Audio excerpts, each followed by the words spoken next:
मैं खेल चुका होऊंगा, वह पढ़ चुकी होंगी, तुम लिख चुके होंगे, हम क्रिकेट खेल चुके होंगे। So welcome back to my class guys. और आज के इस इंग्लिश क्लास में हम इस तरह की वाक्य की इंग्लिश सीखने वाले हैं जहां कह रहे हैं कि कर्ता किसी कार्य को कर चुका होगा। यहाँ हम बात कर रहे हैं भविष्य की, कि कर्ता किसी कार्य को कर चुका होगा। और इतनी आसानी से आज मैं इंग्लिश फॉर्मूले के माध्यम से इस तरह के वाक्य की इंग्लिश सिखाने वाला हूं कि हर किसी के लिए ऐसे वाक्य को इंग्लिश में बनाना और फिर उसे बोलना आसान हो जाएगा। तो क्लास के अंत तक बने रहे और ऐसे वाक्य की इंग्लिश आज की इस क्लास में सीख ले। और हाँ गाइज, मैंने ऐसे ही 300 इंग्लिश सेंटेंस फॉर्मूला भी तैयार किया है, जिसके आधार पर आप आसानी से ऐसे 300 वाक्यों की इंग्लिश सीख सकते हो जो हम अपने रोजाना के बोलचाल में बोलते हैं, वो भी इंग्लिश फॉर्मूले की मदद से। और बड़ी आसानी से आप इंग्लिश में बोलना सीख जाओगे इस पीडीएफ को यूज करने के बाद से। तो मात्र 150 रुपीज प्राइस है और आप मुझे इस नंबर पे कांटेक्ट करके इसे खरीद सकते हो। तो अब हम सीख लेते हैं कि इस तरह के कॉमन वाक्य को हम इंग्लिश में कैसे बनाते और बोलते हैं। तो सबसे पहले तो हमें उस फॉर्मूले को याद में रखना है जिस फॉर्मूले से हम बनाते हैं। तो सबसे पहले शुरुआत होती है सब्जेक्ट की। सब्जेक्ट यानी क्या होता है? कर्ता। अभी कर्ता कौन होता है? कर्ता यानी होता है I, you, he, she, it, they, we. ये होते हैं कर्ता, बेसिक कर्ता। यानी जैसे मैं, तो आई मैं लिख दूंगा अगर मेरी बारे में बात मैं कर रहा हूँ। यू यानी तुम, तो हम यू लिख देंगे सब्जेक्ट में। तो इस तरह से सब्जेक्ट सिचुएशन के हिसाब से आएगा। अब विल हैव, यहाँ विल हैव कॉमन रहेगा। इसी का मतलब होता है कि चुकी होगी, चुका होगा, चुके होंगे, ये कॉमन रहेगा। ये इंग्लिश के, ये हिंदी वाक्य की पहचान है। और इंग्लिश में रहेगा विल हैव, इंग्लिश में रहेगा विल हैव। याद में रख लेना, विल हैव के बाद जो लगेगा वो लगेगा V3। V3 यानी क्रिया का तीसरा रूप, क्रिया का तीसरा फॉर्म होता है V3। याद में रख लेना है, क्रिया का तीसरे फॉर्म V3। क्रिया क्या होती है? जैसे जाना, बैठना, उठना, ये सब होती है क्रियाएं। और उसी को हम तीसरे उसके रूप में थर्ड फॉर्म में लिख देंगे विल हैव के बाद में, प्लस ऑब्जेक्ट बचा हुआ भाग। तो कंप्लीट फॉर्मूला है subject plus will have plus V3 plus object. अब हमने फॉर्मूला समझ लिया। अब फॉर्मूले के आधार पर वाक्य को बनाना सीखते हैं ताकि आप सभी के लिए वाक्य को बनाना आसान हो जाए। तो सबसे पहला वाक्य है मैं खेल चुका हूंगा। यानी हम बोलते ना, तुम जब आओगे, मैं खेल चुका हूंगा, यानी तुम अगर कल आओगे तो मैं कल कार्य को कर चुका हूंगा। तो क्या हो जाएगा? आई, मैं के लिए आई, फिर लगाएंगे अपन will have, I will have, I will have, यानी आई विल हैव। अब खेलना, यहाँ पर क्रिया क्या है? खेलना। तो आई विल हैव प्लेड, यानी मैं खेल चुका होऊंगा। इस तरह से वाक्य बनते हैं। नेक्स्ट वाक्य है वह पढ़ चुकी होगी। वह पढ़ चुकी होगी, फ्यूचर की बात कर रहे हैं। तो क्या होगा? चुकी, तो क्या होगा? शी। वह के लिए आएगा शी।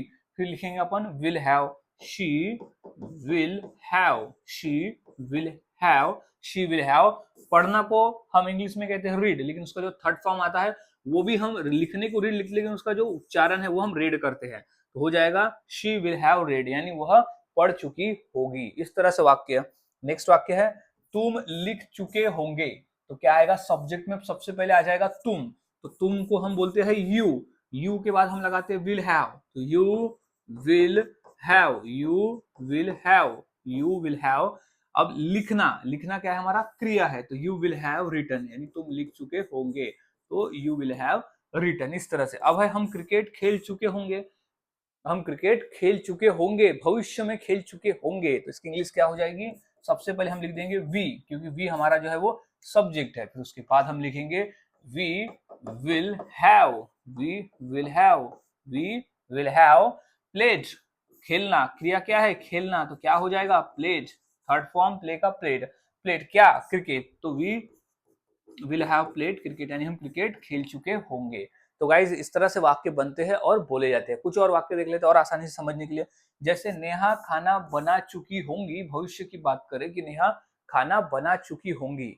बनाई नहीं है, लेकिन भविष्य में वो बना चुकी होगी जब हम वहां जाएंगे या उसे बताएंगे, इस तरह से।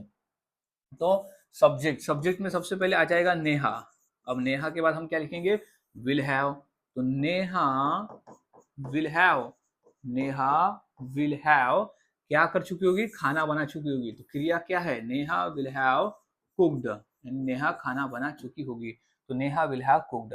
अब है राजेश गा चुका होगा, यानी गाना को गा चुका होगा। तो क्या लिख देंगे? सबसे पहले हम लिखेंगे यहाँ पर राजेश, फिर क्या लिखेंगे? विल हैव, क्योंकि विल हैव जो है वो कॉमन रहेगा। Will have, Rajesh will have अब गाना, गाना को इंग्लिश में कहते हैं सिंग, लेकिन उसका जो थर्ड फॉर्म आता है वो आता है संग। तो राजेश विल हैव संग, यानी राजेश गाना गा चुका होगा। तो इस तरह से वाक्य बनाए जाते हैं, बोले जाते हैं। बहुत आसान है, फॉर्मूले को याद में रखें और प्रैक्टिस करें। जितना प्रैक्टिस करोगे उतना आसान है। जैसे मैं वहां जा चुका होऊंगा, मैं उसे बुला चुका होऊंगा, राजेश खा चुका होऊंगा, नेहा नाच चुकी होंगी और वे सो चुके होंगे। तो इस तरह से वाक्य बनते हैं और बोले जाते हैं। तो अब इसी फॉर्मूले के आधार पर दो वाक्य देता हूं। जैसे मैं अखबार पढ़ चुका होऊंगा और वह यहाँ आ चुका होगा। तो ये दो वाक्य की इंग्लिश क्या होगी, इस फॉर्मूले के आधार पर मुझे कमेंट करके जरूर बताएं और प्रैक्टिस करते रहे। जितना अधिक आप प्रैक्टिस करते हो उतना आसान होता है और उतना ही आसानी से आप बनाकर इसे बोल लेते हो। तो आज के इस क्लास में सीखा कि वाक्य में जब चुकी होंगी, चुका होगा, यानी कोई कार्य भविष्य में हो चुका होगा, तो ऐसे वाक्य को हम किस फॉर्मूले से बनाते और बोलते हैं। सो मिलता हूं अगली क्लास में नए फॉर्मूले के साथ में।